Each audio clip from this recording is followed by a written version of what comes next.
Hey guys, and welcome back to this channel. In this video I'll be showing you guys how you can use TikTok PC.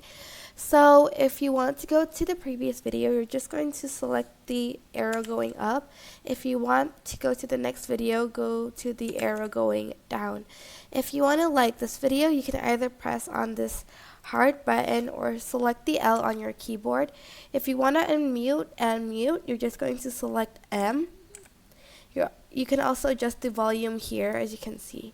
You can also select the video if you want to have a little bit of a close-up. You can also use this to go down, and like here you can add your comments here, add user to tag them, click to add emojis, share and follow people here.